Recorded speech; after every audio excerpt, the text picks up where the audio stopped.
people. Our brilliant and returning guest today is a skeptic in chief and the author of many, many books, including his latest one, which is called Conspiracy, Why the Rational Believe the Irrational. Michael Shermer, welcome back to TRIGGERnometry. Gentlemen, it's nice to be back. Am I your returning champion? You absolutely are. But for those people who didn't catch the first interview, just remind everybody, who are you? What do you do? What's been your journey through life? Sure. Thank you. Let me introduce my day job, which is publishing this magazine, Skeptic magazine. Mm-hmm. We take on just kind of boring, non-controversial subjects like race, trans, and abortion are the last three issues of this year. The fourth sounds one like for the year. Average Trigonometry episode, Michael. Keeping it low key there, my friend. That's right. No, you guys are my inspiration for doing this. Well, I mean, we've been in business 30 years. Publishing started in 1992. Mostly, we focused on science and pseudoscience and the paranormal, the supernatural, conspiracy theories, aliens, UFOs, Bigfoot, astrology, psychics, talking to the dead, and so on. But you can only debunk those things so many times before it gets redundant. So we, kind of branching out into more controversial subjects like the ones I just introduced. The next issue comes out next week is on nationalism. And then next year we're doing stuff on money matters, economics, crypto, all that stuff, also mental health. There's recent studies showing that, like psychiatric medications appear to do very little for things like depression, maybe nothing, and so on. So what's the, status of that? So those kinds of subjects that I think have more global and, larger cultural implications. So that's my day job. And I write books. There's Conspiracies, my 15th book, and because I enjoy writing, and then I talk to people like you. Well, Michael, it's good to have you back on the show, and quite timely as well, because I think it's fair to say that whatever your view of conspiracy or conspiracy theories or whatever it is, we've never had more of them around. We've never had more of them in our faces. And do you think that's because we've become more conspiratorially minded, or we just have way more access to information now? The latter. There's just as many conspiracy theories 100 years ago as there are now. It's just that they diffuse through culture much more quickly now because of social media. So if you look at there's data collected about letters to the New York Times in the 1890s to the 1970s, and you can see there's plenty of conspiracy theories even a century ago about what the Mormons are doing or the Catholics are doing or the Jews, of course, always. And can't trust any of them. And the influence on American elections or the First World War was just rife with conspiracy theories. Why did this start? I have a whole chapter on this in Conspiracy on the assassination of Franz Ferdinand that started the First World War. That was a conspiracy. But then there were layers and layers of conspiracy theories, some true, some not, on top of that. So that's not new. You can go all the way back to the burning of Rome. With Nero being accused of letting it happen on purpose or making it happen on purpose, so wherever there's power, where somebody has a lot of power and money and influence and other people don't, then the people that don't are very suspicious of the people that do have power. And for good reason. Really, this is what I call constructive conspiracism. A lot of times when people get in power, they get corrupt, believe it or not. like Sam Bankman-Fried, what happens? This guy seemed like the nerdiest, nicest guy in the world. We're going to change the world and effective altruism and long-termism. And oh my God, this is going to change humanity. And then all of a sudden he's arrested for fraud. Okay. So something happens, when you get into power. So people see that and reasonably think, I'm not sure I trust authorities, agencies, corporations, people that are billionaires. I don't know if I trust them. And that's not irrational. Michael, one of the things I was curious to hear your take on is we've obviously lived through a time when there's been a lot of fear. There's been a lot of power being aggregated into the hands of public officials and politicians and so on, and they've been wielding that power. You may agree or disagree with them doing it, but they have been. People's lives were changed in many cases irrevocably by the pandemic and the response to it. Have we seen a rise in constructive conspiracism or unconstructive conspiracism during these last 3 years? Is there anything you've noticed during this time? Well, of course, so you triggered, you touched on a couple of things there, triggered, we'll say, of causes of conspiracism, which is anytime there's a major upheaval, social or political or economic or whatever, and we got all of it with the pandemic.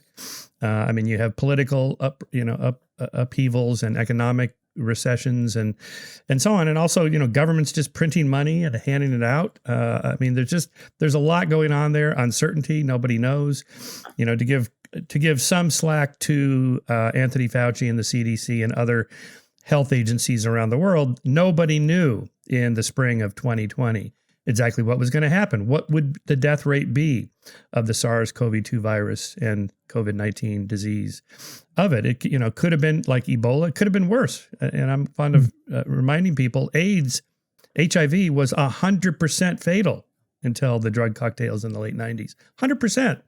Right. So, we don't know. Could be like that. Could be like Ebola. Could be like the common flu. Nobody knew. So under uncertainty, public officials are going to err on the side of caution, the precautionary principle, just in case. So it's a signal detection problem. If I miss it, if I do a false positive, I think the information indicates that nothing to worry about. Let's just continue on business as usual. What if it turns out it's a catastrophic plague? Then that's on you. Millions and millions and tens of millions of people die. Wow. As opposed to, well, let's lock down and just in case, and it turns out it wasn't that bad. Well, the long-term consequences we're seeing now, education levels have been hit hard on kids, and, the economy is, in the toilet for a while anyway, with the recession, inflation, and so on. That may be the long-term consequences of making that other Michael, kind of error. Sorry to interrupt, but there's also excess deaths. We have excess deaths in this country at the moment as well. And I think your argument should be a little bit more sophisticated than that, because I agree with you. In spring 2020, we had no idea.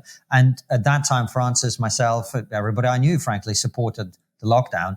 But there were other opportunities later when we knew more about the virus, which is where people, I think, are asking legitimate questions. Yeah, for sure. I mean, I think it was clear maybe, say, mid-2021, summer of 2021, when the lockdowns were probably not necessary. The obsessive masking and social distancing was probably a little over the top. I think that seems clear now in hindsight. Maybe not at 2021, but it seems clear to some of us. I'm not going to lie. Yeah. So, okay, fair enough. Politicians, again, you're the mayor of the town, you're the governor of the state, you're the president of the country or whatever. And, they stick a microphone in your face and go, all right, what should we do? And again, your job is to, minimize harm in the short run. Right? Maybe, 10 years from now, it's going to look like this was a big mistake, but what do you care? Most people in power are only in power for a few years, so they're going to err on the other side. I think that's a problem. I think, the long-term thinking and planning is probably better once we know anyway. So I'm leaning toward you on that. Also, the lab leak hypothesis to me has always been a viable conspiracy theory. Here in my book, I try to debunk the idea that a conspiracy theory should be a pejorative. It's not. Conspiracy theories are just theories about what could be a real conspiracy. And some of them are true. A lot of them are true. So we should just stop treating it in a negative way and instead think of like the lab leak hypothesis as legitimate, just in case. Because now it looks like at least 50% probability that the SARS-CoV-2 was leaked out of a lab, versus the zoonotic hypothesis. Of course, the problem is, Michael, we've just been talking about COVID, and the entire situation has been exacerbated by big tech's actions, where they censor people. And doesn't this just fuel people's conspiracy theories? Yeah, for sure. The moment you start censoring speech, people automatically think, why am I not being allowed to hear this? I want to see this. I want to read it for myself. And so you get what's called the Streisand effect, a backfire effect, where, the attempt to censor it, this comes from Barbara Streisand suing to have a photograph of her house in Malibu taken from a boat, censored, taken off this webpage. And I think at the time she filed the suit, maybe 12 people had seen this picture of her house. After she filed the lawsuit, it was like downloaded 400,000 times in a week, right? So, be careful about what you call attention to. We don't want you to see this. Oh, okay. In that case, I want to see it. And So I'm a pretty strong free speech fundamentalist. Just let everybody have their say. Let Trump back on social media. I want to know what he's thinking. I'm not a Trump fan to say the least, but if he's influential and he's tweeting it, he's putting stuff out to the public at 3 a.m, I want to know what that is. Just in case, right? So I don't want some tech committee, as we've seen in the Twitter threads, telling me what I can and cannot see. I know there's exceptions. Should we let ISIS on there to recruit, members to become terrorists? No. All right. Should we allow the nuclear codes to be posted on Twitter? No. Right. There's some obvious ones like that. But, really, how harmful are these kinds of people that are on there?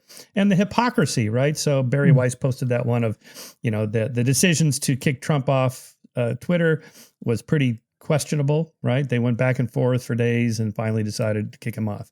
In the meantime, you have, these people in Iran posting things about Israel. Oh, well, we should just take Israel right off the map because of the Jews. And that gets posted and no one says, hey, well, maybe that should be censored. So I think when people see that hypocrisy, they think, this is not right. Look, Michael, I agree with you broadly. However, there are more complex cases than the ones that you've just cited. What about Alex Jones, for instance? Doesn't Alex Jones deserve a platform? But he spouts conspiracy theories, as in the case of Sandy Hook, which are very real, very dangerous, and people could have been killed. Yeah, I'm a little conflicted about that. I'm not an Alex Jones fan, to say the least, and I've spent years debunking him.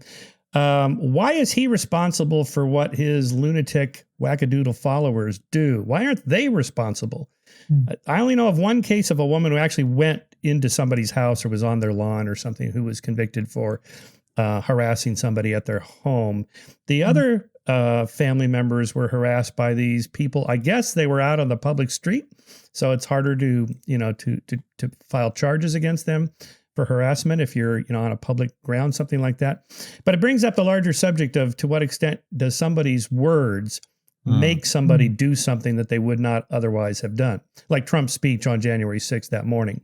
I'm told by First Amendment attorneys that it's a very high bar to meet, to connect words to actions, your words to somebody else's actions, and that and that probably you cannot convict Trump for causing the January 6th insurrection directly because of his words. Or just to go back in time, Charlie Manson telling his followers, his cult followers, go to the Tate LaBianca homes and murder those people, Sharon Tate and so forth. And they did. He wasn't even there. And he got convicted for first-degree murder by Vincent Bugliosi, and who famously also got the women convicted. So it's an interesting case of free will. To what extent are you unduly influenced by somebody else? It's a hard psychological problem to solve. That you made these people do this. I was just binge watching this Netflix series called "Don't Pick Up the Phone." I don't know if you remember these cases, but this was a prank caller to a McDonald's who got the manager to strip search one of the young female employees in the back office. And the whole thing is recorded on a CCTV video. And this guy is just some nobody at a payphone. This was like in 1999, 2000 time frame, who somehow managed to keep this manager on the phone for 3 hours, strip searching this woman. She's completely naked. She's doing jumping jacks and jumping up and down naked so that the money she allegedly stole would fall out of her body parts or something. I mean, it's just insane. And how is it that somebody could do that from a payphone, and just say, I'm a cop and here's what you're going to do. And that the listeners don't go, hey, hang on for a second. You want me to strip this woman down and make her do jumping? This is not right. And yet somehow this happened like 68 times in the course of a decade. So to what extent are we truly free, or other people can make us do things? So that's kind of what you're getting at there. Yeah. Should we hold Alex Jones responsible? Maybe. But again, first of all, he does have a platform, Kanye West and the other guy, Nick Fuentes, were just on a show. He still has a massive following. So the government did not go in and shut him down. Private platform said, we're not going to have you on anymore. Would I have done that if I owned Twitter? Probably not. It's like, I want to know what this lunatic is thinking. And I tend to have more faith in people that they may be unduly confident in people's rationality. I know some people are more influential than others. Jones is apparently one of them. But how is that different from Rush Limbaugh rambling on about, or Sean Hannity or Tucker Carlson or any of those, rambling on about, the left, the liberals, the libtards, and they go on and on this every day for hours. And people are definitely influenced by that to the extent that they just hate liberals. They hate Democrats. They're satanic, evil people. This is not the politics of old. Why are Hannity and Carlson and Ingram and the Rush Limbaugh radio people of the world, why are they not being censored or kicked off platforms for their undue influence on people? But Michael, surely aren't these platforms under a huge amount of pressure? Like if you remember during the very start of the pandemic, David Icke, some would say the original and the best. You copied him. Yeah. He was doing these interviews about, 5G causing COVID, and it was platformed on YouTube. It was watched by millions of people. And that creates a very real problem. And it creates a very, very real problem for YouTube, for example, where people are saying to them, how can you how are you allowing this to be broadcast on your platform? Surely they're in an untenable position. They have to get rid of him. Maybe, yes. I know David Icke. I don't know him personally, but I've been following him for 25 years. He's been doing this for a long time. I guess he's more influential now, I suppose, because of social media, YouTube, and so on. What to do about it? Again, this is slightly different than it used to be because the New York Times is not going to interview him every day, or the Wall Street Journal, or NBC, CBS, ABC, and so on. YouTube is a different, so social media platforms. Again, this debate. To what extent are they just like the public square? This is just a public space. Anybody can go there, like Hyde Park in London. Just go there with your bullhorn and say whatever you want, and people can listen to you or not. And is it more like that? So as there's probably going to be some lawsuits and major congressional debates about whether these companies should be broken up or more regulated. Because of that, they're claiming we're just like the phone company. So if I'm on the phone with you and I libel you, you can't sue AT&T, my phone company. Or is it Sprint? I forget what my phone company is, but they're just a platform for us to talk. And is YouTube and Twitter more like that, or are they more like the New York Times that should be held accountable? And the problem is, the New York Times gets, let's say, maybe 100 op-ed submissions a day. They publish one or two. They're vetted, fact-checked. The editors stand up for it, and so on. And they can be held accountable for that if somebody libels somebody else and harms them, and there's damages because of this New York Times article about them. But what if they got submitted and published, 100,000 op-eds a day? How can they possibly control that, fact check it, regulate it? They can't. And so what do you do about Facebook that, or Twitter, where you get something like 100,000 posts, whatever it is, a minute or an hour, something, just some massive number. I don't know what to do about that. It just seems an intractable problem. Hey, Konstantin, do you like being healthy? Of course, in my country we judge man's health by his ability to wrestle bear. Turns out in London wrestle bear has very different meaning. We've all had a night that's got out of hand. We will speak no more of this. This secret will be buried with my ancestors. Well, if you want to stay healthy and not feel like you need to be buried with Konstantin's ancestors, then you need to try AG1. AG1 is a simple and easy way to get all nutrients you need. Each serving contains 75 high-quality vitamins, minerals, and whole food sourced ingredients. One scoop and you feel like a real man. We used it on our America tour, where we were constantly on the move, living out of a bag and working every day. AG1 meant we felt great, looked great, and we avoided getting sick.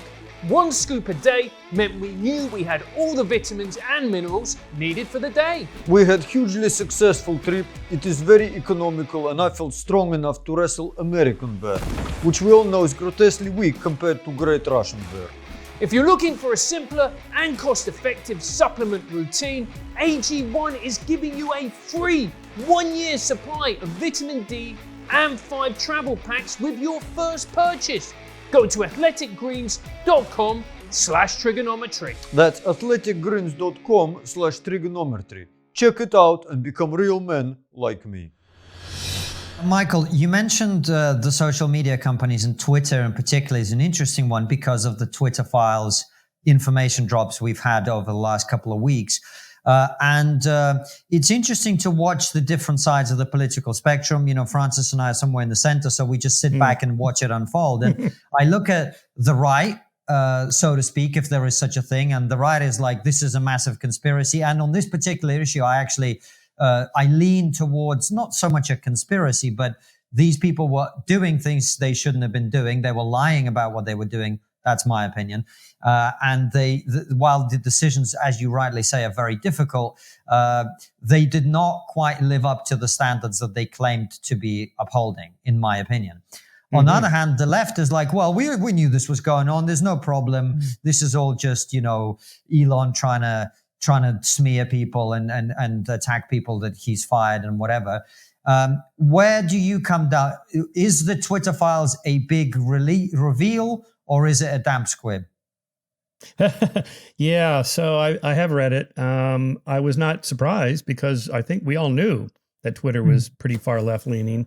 So on one hand, it would be like saying, you know, maybe, I don't know, Peter Thiel buys, no, let's use another example. George Soros buys Fox News and says, oh my God, I can't believe it. There's been a right-leaning slant in favor of Republicans for all these years. Can you believe it?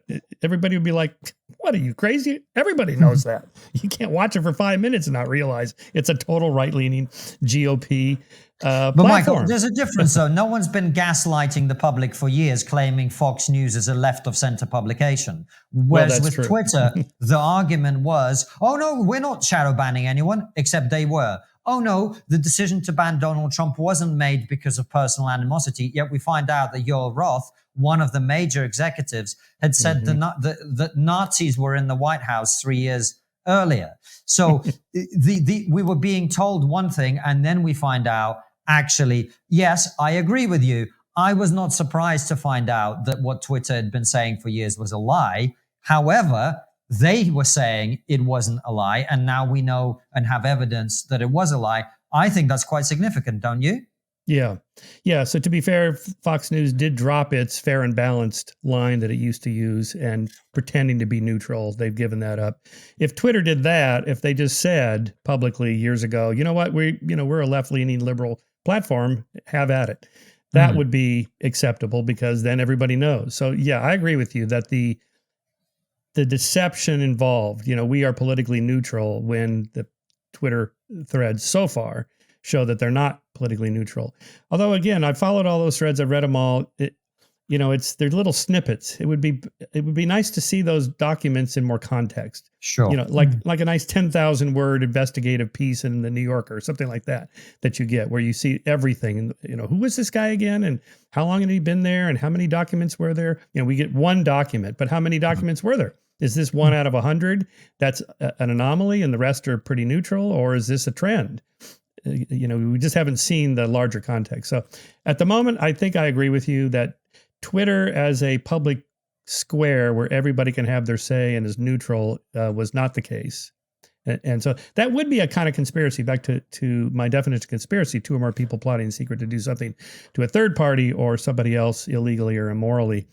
That would be the case. Their lies that, we are a politically neutral platform, but secretly behind the scenes, they're shadow banning people. And so that would be a conspiracy theory that turned out to be true. It is a conspiracy. And I think the significance of it also was, Michael, when you see how people reacted around the world to Donald Trump being banned. I understand in America by, January the 6th or the 8th of 2021, there was quite a lot of people who were quite happy to see Donald Trump go off every platform, and they didn't particularly care if it was right or balanced or whatever. And I don't agree, but I understand. I understand that's how heated the moment was. But when you see President Macron, Angela Merkel, Alexei Navalny, the opposition leader in Russia, these are not exactly massive Trumpists and Trump fans, all going, whoa, whoa, whoa, whoa, whoa. You've gone Right. too far here. You know, Right. I thought that was a really significant moment. And, you know, seeing some insight, yes, Twitter had their deliberations back and forth, but in the end, they made a decision which I just thought was catastrophic. And what we now know from the Twitter files is that that decision was not made on the basis of he broke the rules. It was made on the basis of, well, we got to do something about this guy. Let's make it up as we go along. Surely that's got to be a concern. Yeah. So, you know, one of the reasons Barry Weiss said she left the New York Times was because she was just tired of, she was working in the opinion editorial department, you know, just, do we need another, you know, the 967th op-ed piece against Donald Trump?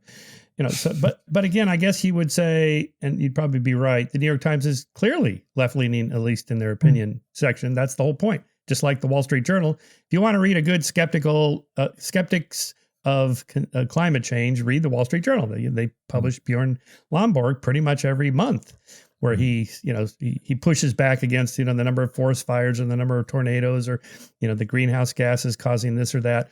And but you kind of know that ahead of time, right? You get the New York Times because you like the left-leaning op-ed section, or the Wall Street Journal for the opposite. But with Twitter, that's not the case. Again, it's probably a one-off special thing. Why aren't there 6 Twitters, the equivalent of that, to compete with each other in a free market way? Why can't Peter Thiel say start a new Twitter? Or, of course, Elon just bought that. Let's see what happens. But why aren't there, you know, 3 of them? You know, and it's an interesting problem economically and socially. Well, they're natural monopolies, Michael. That's why. Yes. No one wants to use the 4th best Twitter in the world. I mean, look at Right. Parler, look at Mastodon, look at Truth. No one wants to go on there, left or right, because you want to be where everyone else is at. Exactly. Yes. Yeah, exactly. Right. So that's the problem. And that's the case all over I mean, how many search engines are there? Really, just Google. I mean, there's Bing and Yahoo, whatever, but everybody uses Google. And how many diaper companies are there? 2. Right? I mean, it's just, how many smartphone companies are there? What, 3? I mean, it's just the way it goes. There's, you know, kind of a market head start. You end up with a Pareto distribution, a power law, where, you know, 10% of the products, you know, generate 90% of the revenue, or, you know, even worse, or, you know, just take podcast platforms, you know, like probably 1% of the podcasters have 99% of the audience. It's just the way it goes, I guess. And I we guess are in Twitter, the top 1% this year, according to our Spotify annual. Oh, really? So Nice. we made it. All right. You are the 1%ers.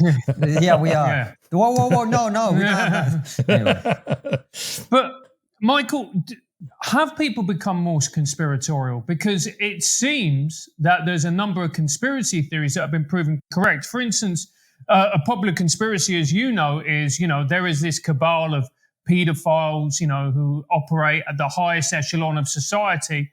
And we all thought that was nonsense. And then you've got, you know, Jimmy Savile in our country, fraternizing with royalty. Prince Charles literally used to go to him and ask him for advice. His crimes were hushed up until he died. Then you had Epstein, and he was obviously killed. And there's a lot of people out there with good reason who think, you know, he was killed. Let's put it bluntly. And then the only person who went down for his crimes was Ghislaine Maxwell. And then the Black Book, where everybody else who did the unspeakable deeds was suppressed. Well, okay, let me give you my take on that. When Epstein died and there were conspiracy theories about that he was killed, I thought, nah, that's probably not the case. And then they had the CCTV video. Well, the camera went out. I went, okay, that's a little fishy. And then the story came out about the second camera was out. I'm like, okay, that sounds pretty iffy. You know, if you hear a knock on the door, you think, oh, what was that? If you hear, you're like, that sounds like a pattern. And if you heard 1, 2, 3, it'd be somebody's at the door, right? So that seems suspicious to me. I posted on Twitter, you know, I think there's something to the conspiracy theory. And then somebody emailed me from that prison. They said, I used to work at that prison and nothing works there. It's a dump. I thought, okay, so this is the conspiracy principle.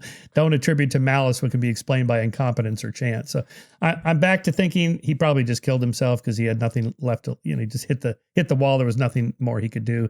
He's leading a miserable life and he was probably not going to ever be freed. So, and so he probably took his own life. The rest of your narrative is rational. I mean, he surely has a black book, or I guess Ghislaine Maxwell has a black book. Why isn't she Although I would ask, why isn't she leveraging the black book to get out or get a lighter sentence? Because she doesn't want to kill herself, Michael. That's why.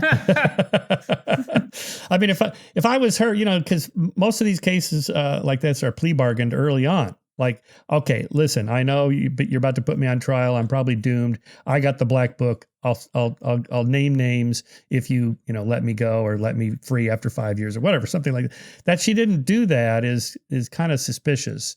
It's a little bit like the theory that Michael, you're working for our side here. Everything you say maps very neatly on what Francis said. Well, okay, but in reality, Jimmy Savile, Epstein, these things happen at a time when, way before the Me Too movement and so on, and the awareness of pedophilia, where, I followed the Jimmy Savile. I watched that. There was I think a Netflix or HBO something. Yeah, it was a Netflix documentary. Netflix series. Yeah, it was pretty interesting. I think in hindsight, this idea, well, they should have known. Look at all the clues.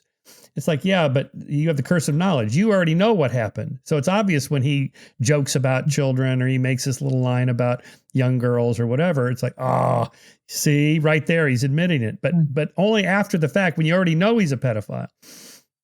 When it's not clear, when you don't know, and you think, that was kind of weird. Well, he's a weird guy. He was a weird guy.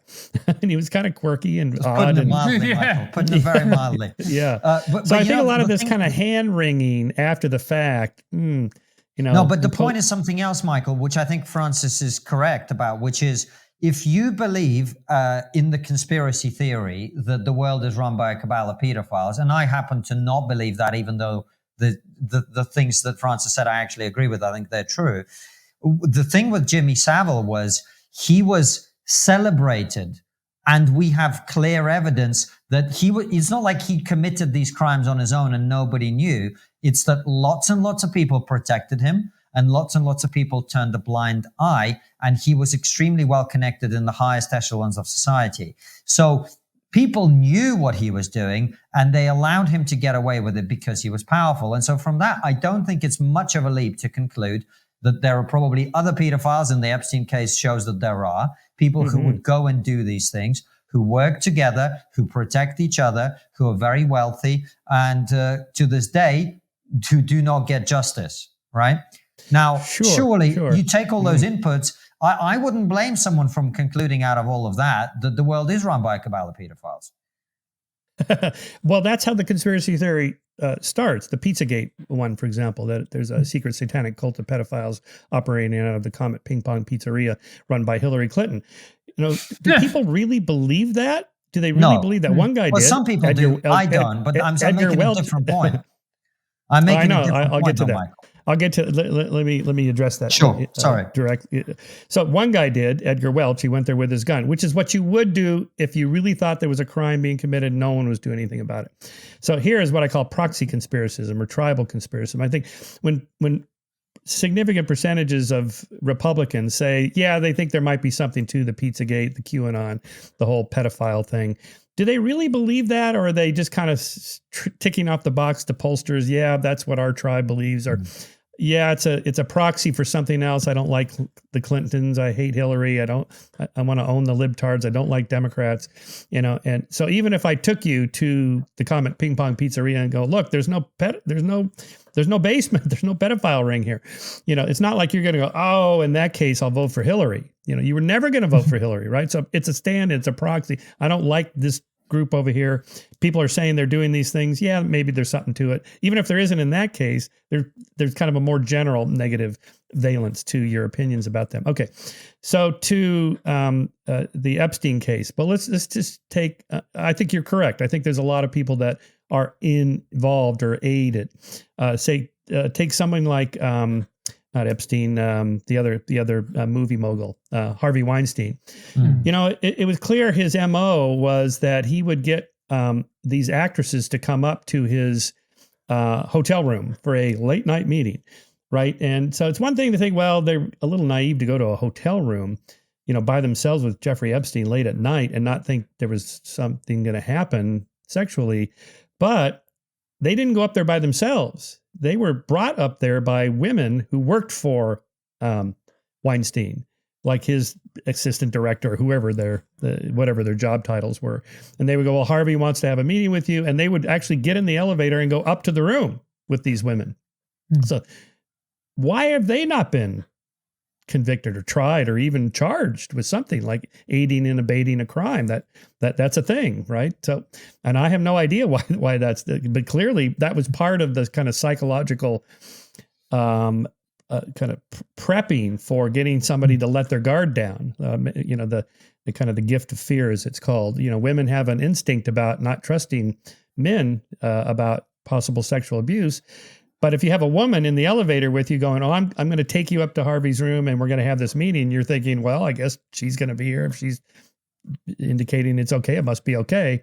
And then, as we know now, that these women would then just quietly leave the room. They must have known, these women helping him, they must have known he was up to something, late at night in a hotel room with these young women actresses. How could they not, to your point? So why is nobody that assisted Jimmy Savile? Why are they not being charged with something? The answer is I don't know. But you're kind of making a point for us, Michael. But Michael, if you take the Epstein point, Ghislaine, she's gone down for her crimes. Good. Everybody's happy about that. But she was the conduit between the young girls, Epstein, and all the other men. And we know the other men because there was a flight log. But you are saying that he was the only guy and all these rich and powerful guys, it just doesn't ring true. And to me, it just fuels conspiracy theories around this because we know as a society, as a people, we're not being told the truth. And that, to me, is what really allows the conspiracy theories to flourish.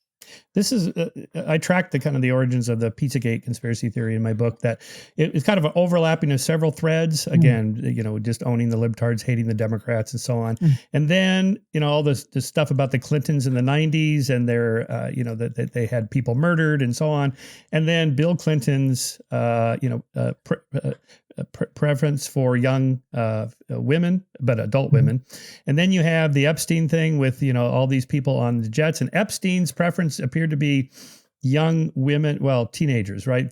Say age 14, 15 to 17. That seemed to be his window of sexual preference. And so, but that's an underage, a young teenage woman, girl. And technically that's pedophilia. So you get this, well, there was a pedophile ring going on that jet, on that island, with Democrats like Bill Clinton and whoever else is on that list, on that plane. And so it seems like, okay, you kind of put it all together and you just use the word pedophile, which is technically correct for Epstein, but it isn't like he's having sex with 5-year-olds, right? These are teenage girls. But in people's minds, you kind of throw all that together and you end up with the Pizzagate thing. And that, and then the QAnon drops, cheese pizza CP with child pornography, and and then the thing just takes off. That's a conspiracy theory that's not true. Technically, there's no pedophile ring at this pizzeria, but it has elements to it. Oh, and then one other thing of the drinking of the blood, that there was the stories about these tech billionaires who wanted to have the blood transfusions from young children to get that adrenal hormone that supposedly leads to anti-aging and things like that. So you throw that in the mix, right? And those tech billionaires tend to be liberals. Industrial rich people lean right, and tech people, rich people lean left. So something there, you kind of throw all that together and you get a conspiracy theory that technically isn't true, but the little elements of it are true. And then that's what happens in people's minds. Yeah, I think the problem is, Michael, with the case like Epstein, it was so shocking and there was so many high profile people. And like I said before, there's a complete lack of transparency, which just means that, you've talked about, the Pizzagate and whatever else. And of course, those ones are complete nonsense.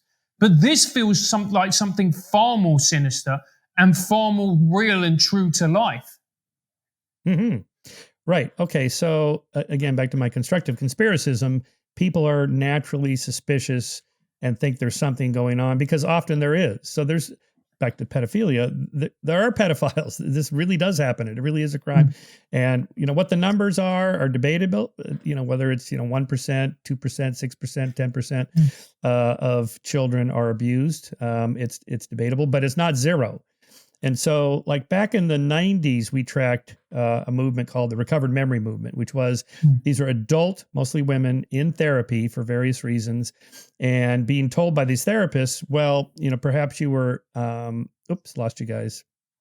Keep going, Michael. Keep going. Okay, keep going.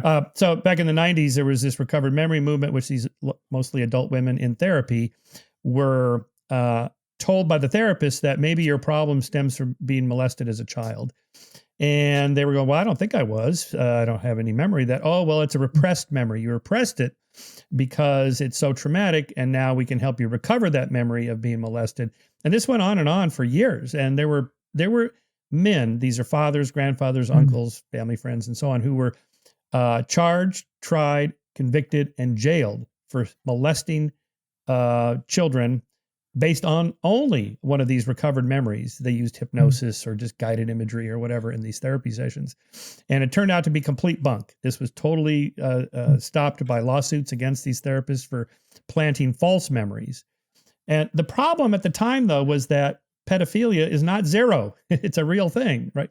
So it was hard to tell. How do you know if somebody was molested as a child? Well, it can't just be based on a recovered memory. You have to have some testimony from other family members who witnessed it or participated or saw it happening or whatever. And so again, this is the kind of problem we face now. To what extent should we be looking for this? So here I would say that, conspiracy theories about pedophilia or sexual assault, should be taken seriously. They might be true, just in case. But you have to look at the evidence for each conspiracy theory in particular, and then break it down from there. Michael, one of the things that I think has happened, particularly in recent years, and I do connect it to the pandemic, is I think a lot of people have been persuaded that there is an agenda to take more power away from ordinary people and to accumulate it in the hands of a few, the WF, the Great Reset, and all of that. And as someone who likes the occasional spliff, I've stayed away from it just because during the pandemic, I was tempted to sort of believe all that stuff. So I'm like, let's not look at it because I might believe it because right now it seems quite credible.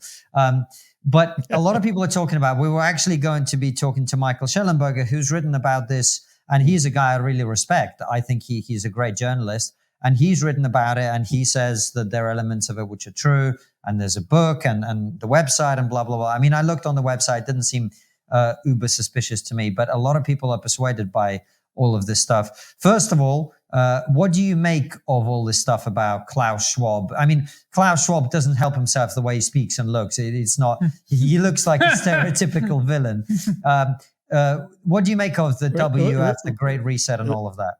You mean the like mask mandates and things like that as a way of controlling people, setting up the population to control them, to get them to conform in other ways as well? Is that what you mean? I think that's part of what some people roll it into, but I think the central argument, as I understand it, is the World Economic Forum gets together and tries to influence politicians and other decision makers who have authority and power to end the system of capitalism that we have now in order to get a central government in place that controls the entire world. And these people are doing it because they want to, stop climate change and change the economic model so that, quote unquote, you own nothing and you'll be happy. That's the argument. Yeah. Okay. Well, here, first of all, is that a conspiracy theory? A lot of these people, just take a Greta Thunberg type person, there's no secret about what she believes, right? Or the Bernie Sanders of the world, or, socialists or whoever, they're open about it. You're like, yeah, we should end capitalism. It's all the kind of Antifa people, we should destroy the entire system, colonialism, capitalism, white, all the white way of thinking and so on. That's not a conspiracy because they're pretty open about it. Now, are there people that meet in secret to do things? Yes, but the more specific the target, the more likely that conspiracy theory is to be true, right? So like control, world domination, taking over the world, that's a pretty hard thing to do. That's a big ask. People meet in secrecy to influence specific things. My example, Volkswagen cheating the emission standards of the EU in order to make more money. Well, we know corporations do things like that, insider trading and stuff like that. When these Disney executives, play golf with politicians, of course they're chatting up in between the holes, what policy might be passed to influence their corporate standing. The whole Ron DeSantis thing about calling attention to Disney in Florida because of their woke policy that he didn't like. But in fact, it was kind of revealing that they got all these tax breaks. They didn't have to do the things that other corporations have to do. It's like, oh, yeah, well, that doesn't seem very free market capitalism either. But of course, we know Disney set this up back in the 60s and 70s by giving money to politicians and things like that. So, but again, it's the more specific, the target. Have you looked into the Great Reset, I guess is what I'm getting at? Not really. Let's talk about that. Give me the Well, whole thing. I haven't looked into it that much. A lot of people keep talking about it. So what I'd love to do is, if you get a chance to have a look at it, let me know what you think about it, because I think a lot of people would be curious. Well, again, if by this you mean this, we're going to reset the entire economic political system of the world. First of all, that's not going to happen. And second, the people that are open about it, that's not a conspiracy. There are a lot of Marxists and anti-capitalists around, not a majority, and they're probably not going to get elected to do anything about it, but they're out there. And certainly they try to influence people, like academics, are very far left leaning and are super critical of capitalism. But that's a little bit different than there's a secret group, cabal, the Illuminati or whoever, the World Economic Forum in Davos and so on. Their targets are very specific. This is what we want to do in order to gain some advantage for our group or our tribe, our nation, our corporation, whatever. Yes, that happens. But I would be skeptical of a conspiracy theory that said, they're meeting to take over the world or something like that, because that just doesn't happen. I mean, they may be, but is it? Are they really going to do it? Probably not. And is it just a small fringe group of nuts, or just extremists? Because you can find those in any country. You can find somebody to say, you have a population of 340 million Americans. You can find somebody to say almost anything that's completely crazy. Did they represent some large percentage of the population? Probably not. And the thing about Trump was that he's pretty extreme, but his influence was so broad in the GOP that it became a real issue. Is this the new Republican Party? And now it's looking like it's probably not going to go that direction the day we're speaking here, but we'll see. Michael, and let's move on to people who believe in conspiracy theories. Like you always hear, oh, there's just a weed smoking conspiracy theorist in his basement. Tends to be male, tends to be, like I said, smoking weed. Someone who doesn't really interact with society. Is on the internet. Right, enough about us, mate. 16 hours a day. That's funny. That's you guys. True? Oh, it's you. Okay. Yeah. That summed up pretty much everyone during the pandemic. But is that true, or is that a misnomer? No, it's a complete misnomer. I debunked that in the first chapter of the book. There's tons of evidence now. There's a lot of social scientists who research this, lots of polling data, and so forth. Everybody believes at least one conspiracy theory. And again, back to my constructive conspiracism, and my argument is that it's rational to believe conspiracy theories because enough of them are true. It pays to err on the side of caution just in case. As they say, just because you're paranoid doesn't mean they're not after you. Sometimes they are after you, right? So we know from lots of surveys that people that believe various conspiracy theories, even a lot of them, are not these wackadoodle tinfoil hat wearing people living in their parents' basement. They are regular people. We know that QAnon has been followed by a lot of people that have careers, jobs, marriages, families, children. They keep gas in the tank, money in the bank. They take their kids to school every morning. They go to work. They have a career, a job, so on.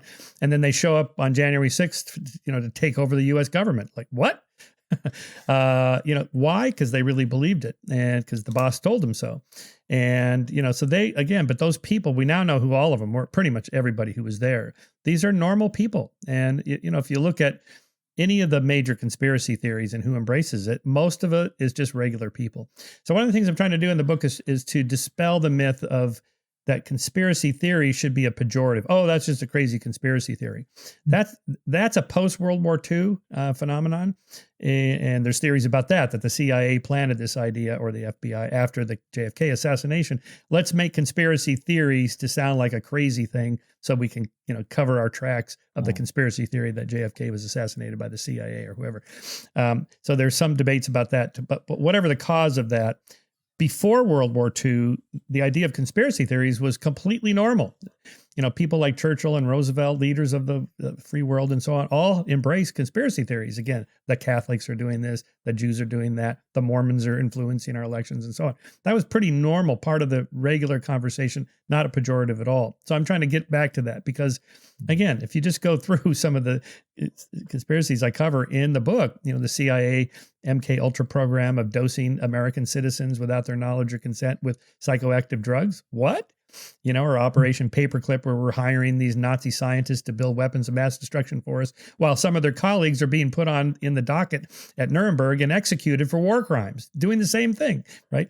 Or the Project COINTELPRO, the counterintelligence program by the FBI, to infiltrate civil rights groups like the Black Panthers and the American Indian movement and feminist groups and so on, with plants to make them look bad, to do stupid things, to do illegal things so that they could be busted by the FBI, all the way up to the point of tape recording Martin Luther King Jr.'s sexcapades in hotel rooms and then blackmailing him with a letter. We have the letter signed off by J. Edgar Hoover himself, the head of the FBI, that if you don't kill yourself or take yourself out of the civil rights movement, we're going to expose these tapes to the public. And it's astonishing, the things that our government is doing. CIA assassinations of foreign leaders. This was a thing for decades. The attempts to kill Castro are, famous, right? Dozens of attempts to kill Castro. And Che Guevara, the CIA assassinated him in Bolivia in 1968. That was our government. So, when we rail about Putin having people assassinated, yeah, that's bad. But our government has done things like that. So when people say, what, I don't really trust the U.S. government. I don't trust Fauci. I don't trust the CDC. I don't trust the CIA, the FBI. I say, I understand. There's good reasons why you shouldn't. All right, Michael, you've made a conspiracy theorist out of me there. But I was curious, is there any research which indicates who or why people are interested in conspiracy theory? What kind of person? What is it that makes somebody more credulous of them than not? And what is it about believing in them that people like or want or need or whatever? Sure. There's a lot of research I summarize in the book of, like race, for example, is a predictor of what kind of conspiracy theory you embrace. White Americans are more likely to think the U.S. government is conspiring to take away our guns. Black Americans are more likely to think the government is conspiring to plant crack cocaine in inner cities or invented AIDS to decimate black populations and so on because of the Tuskegee experiment. Men and women there's no difference on gender or sex of more likely to, that's a whole nother kind of worms. That's a whole nother. Yes, let's not go there. So these kinds of things do direct people's attention to certain conspiracy theories they're more likely to embrace, but not general conspiracism. There's no one group that's more paranoid than the other. There are individual variations in how, say, high in openness to experience means you're open to new ideas. So you're more likely to believe a lot of conspiracy theories, whether or not they're true. Education attenuates conspiracism somewhat. It's about 40% of people with a high school diploma embrace conspiracy theories. About 20% of people with postgraduate degrees embrace conspiracy theories. So that's a huge improvement in rational thinking from college education. But that 1 in 5 Americans with postgraduate degrees, we're talking PhDs, MDs, law degrees, and so on, believe conspiracy theories, a lot of them, tells us, okay, there's something else going on here. It's not just being smart and rational and educated can protect you from conspiracism. And again, the reason I'm arguing is because it is rational to believe conspiracy theories, because enough of them are true that we should be suspicious of powerful groups, rich people. It's like even Obama, who's, Mr. Transparency, very smart, educated, rational. I really liked him. And then, he gets in there and all of a sudden, the NSA program was ramped up. Homeland Security is ramped up.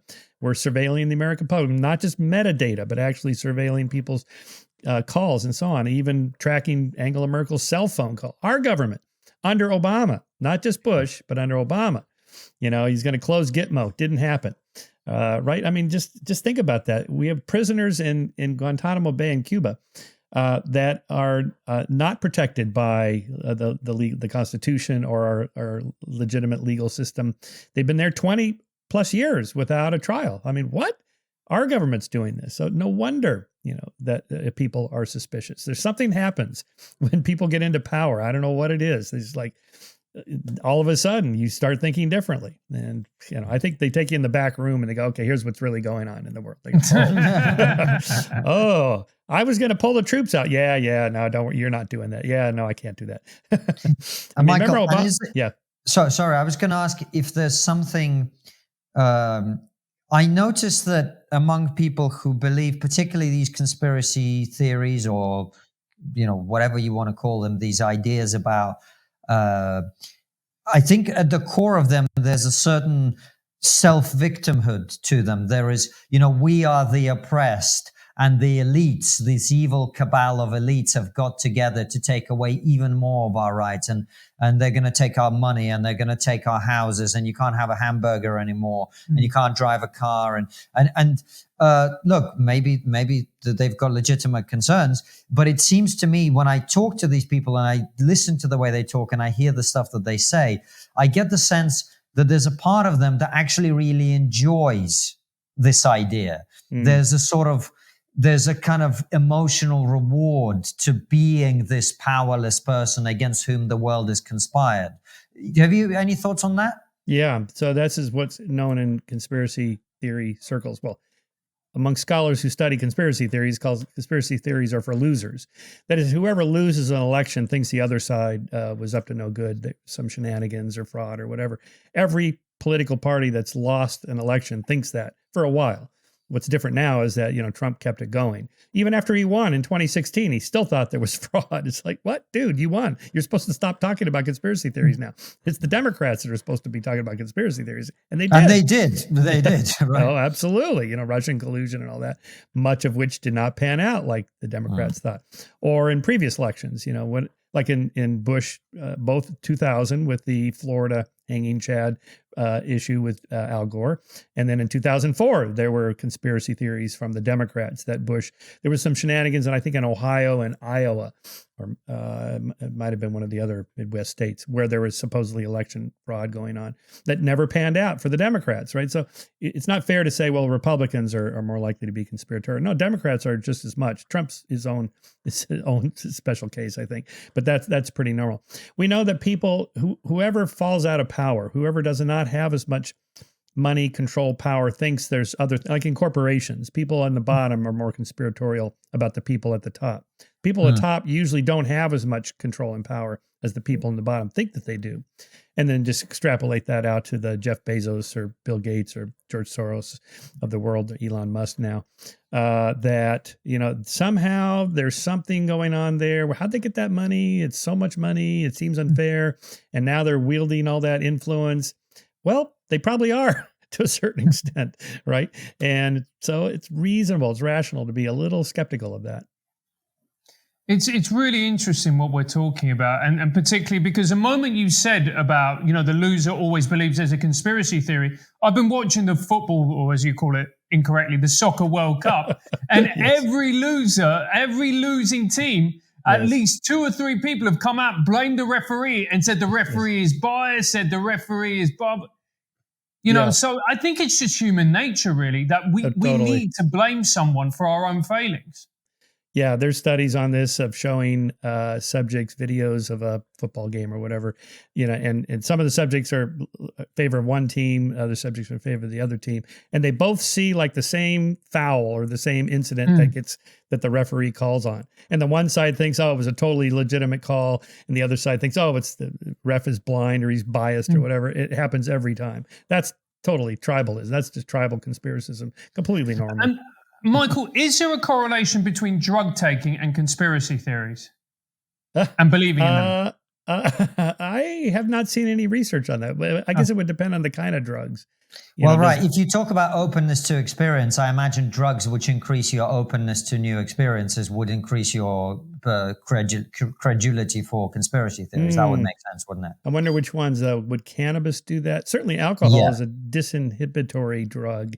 So people are more susceptible to, everything, which is why you shouldn't make decisions when you've been drinking. Probably true for a lot of drugs, I would suspect. Yeah.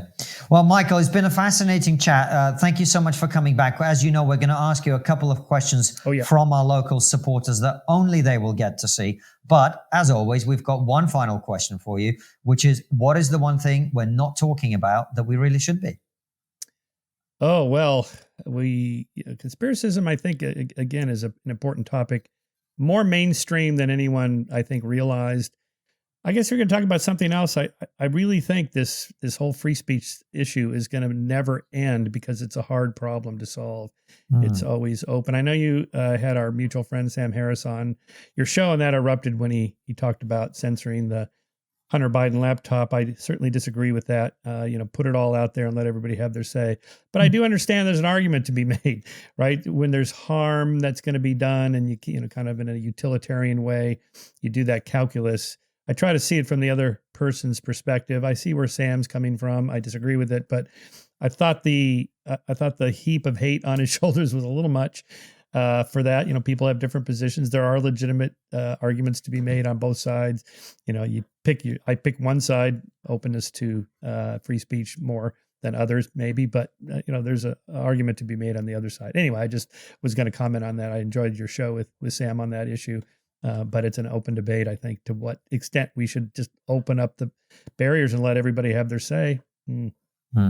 Well, we invited Sam back on to talk about why he left Twitter and so on, but he didn't want to do it this time. So, but we, nonetheless, you're right. We certainly weren't happy with the fact that he got so much hate, and it's the last thing we want for someone to come on our show and then end up being attacked in that way.